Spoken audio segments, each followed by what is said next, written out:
Hello guys, welcome to my YouTube channel. आज हम लोग क्लास 10th के वीवीआई टॉपिक दर्पण के बारे में पढ़ने वाले हैं कि दर्पण क्या है, दर्पण के प्रकार कितने होते हैं, अवतल दर्पण क्या है, उत्तल दर्पण क्या है, अवतल और उत्तल में अंतर क्या है, अवतल दर्पण का उपयोग कहाँ किया जाता है और उत्तल दर्पण का उपयोग कहाँ किया जाता है, सभी को हम इसमें डिटेल से पढ़ेंगे। तो ये टॉपिक बहुत ही ज़्यादा इम्पोर्टेंट हो जाता है, तो इसको आप लोग ध्यान से देखें और समझने की कोशिश करें। इसमें है कि दर्पण क्या है। दर्पण मिरर, तो कांच के एक सतह को कलई करने पर दर्पण बनता है। देखिए, अगर कोई कांच है और उसके अगर हम एक साइड को अगर कलई कर दे, पेंट कर दे, तो एक साइड तो हो जाता है कलई किया हुआ भाग, इधर हो गया कलई किया हुआ, और दूसरे साइड ये साइड हो जाता है परावर्तक सतह। मतलब कि एक साइड हम कलई कर देते हैं और दूसरे साइड जो होता जाता है वो होता है परावर्तक सतह। उसके बाद आगे है कि दर्पण दो प्रकार के होते हैं, एक समतल दर्पण और एक गोलीय दर्पण। तो समतल दर्पण क्या है? तो वह दर्पण जिसकी परावर्तक सतह बिल्कुल समतल तथा चिकनी होती है, उसे समतल दर्पण कहते हैं। ठीक है, मतलब समतल दर्पण का जो परावर्तक सतह होता है वो बिल्कुल ही क्या होती है, प्लेन होती है। आगे समतल दर्पण की विशेषताएं। समतल दर्पण द्वारा बने प्रतिबिंब के कुछ खास गुण होते हैं। पहला है समान आकार। प्रतिबिंब का आकार वस्तु के आकार के बिल्कुल बराबर होता है। देखिए, समतल दर्पण के सामने अगर कोई वस्तु अगर खड़ा है तो उसके आकार के जैसा ही प्रतिबिंब उस दर्पण में बनेगा, समतल दर्पण में। मतलब कि जो आकार होते हैं प्रतिबिंब का और वस्तु का, वो दोनों सेम होते हैं। दूसरा है कि दूरी। वस्तु दर्पण से जितनी दूरी पर सामने होती है उसका प्रतिबिंब दर्पण के पीछे उतना ही दूरी पर बनता है। अगला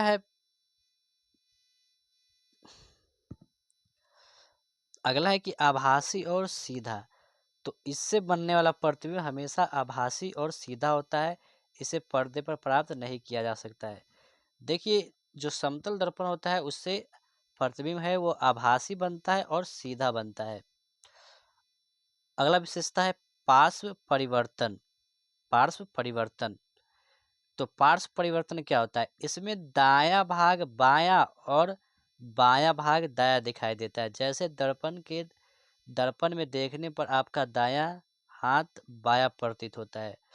जैसे हम समतल दर्पण के सामने जब खड़े होते हैं तो उसमें क्या होता है कि जब हम दाहिना हाथ उठाते हैं तो दर्पण में लगता है कि वो बायां उठा रहा है। मतलब लगता है, होता नहीं है, लेकिन हमको ऐसा प्रतीत होता है कि दर्पण में बायां हाथ दिख रहा है।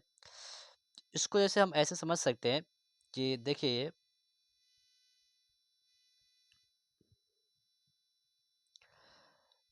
मान लीजिए पार्श्व परिवर्तन क्या होता है। ये एक दर्पण है, ये दर्पण है और इसके सामने हम एक कोई लेटर लिखते हैं आर, तो दर्पण में ये कैसा दिखाएगा? ऐसे घूमा हुआ दिखाई देगा। यही होता है पार्श्व या पार्श्व परिवर्तन। ठीक, मतलब उल्टा, दायां वाला बायां दिखाई देता है और बायां वाला दायां साइड दिखाई देता है। अब समतल दर्पण के उपयोग देखिए कहाँ कहाँ किया जाता है। तो पहला तो है घरों में चेहरा देखने के लिए, दूसरा है पेरिस्कोप बनाने में, और तीसरा है दुकानों या शोरूम में सजावट और जगह को बड़ा दिखाने के लिए। तो समतल दर्पण के ये 3 उपयोग है। आगे हम लोग अब पढ़ते हैं गोलीय दर्पण के बारे में। गोलीय दर्पण क्या है?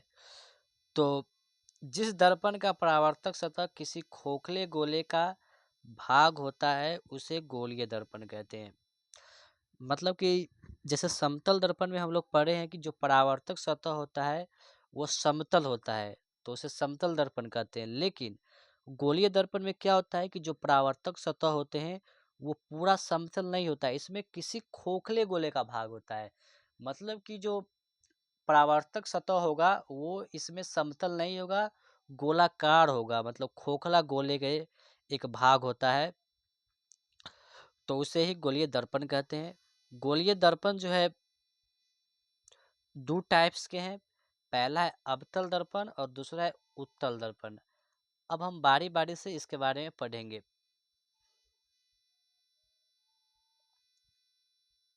तो पहले है अवतल दर्पण। तो देखिए, कांच के टुकड़े को बाहरी सतह से कलई करने पर अवतल दर्पण बनता है।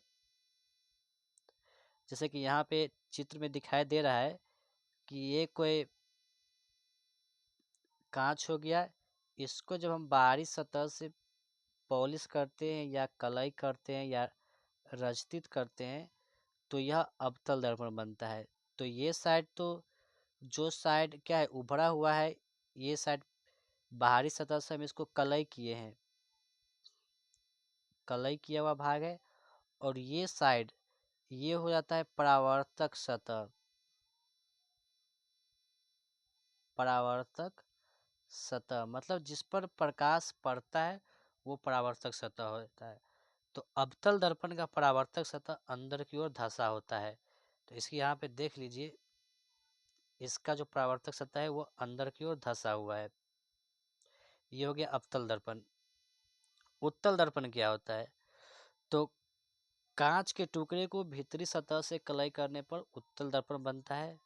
यहाँ पे फिगर में देख लीजिए कि कांच का कोई टुकड़ा है, इसको हम अंदर से पॉलिश किया हुआ है, और इसका जो परावर्तक पृष्ठ होता है, परावर्तक सतह, वो क्या होता है, बाहर की ओर उभरा होता है। ठीक, अब आगे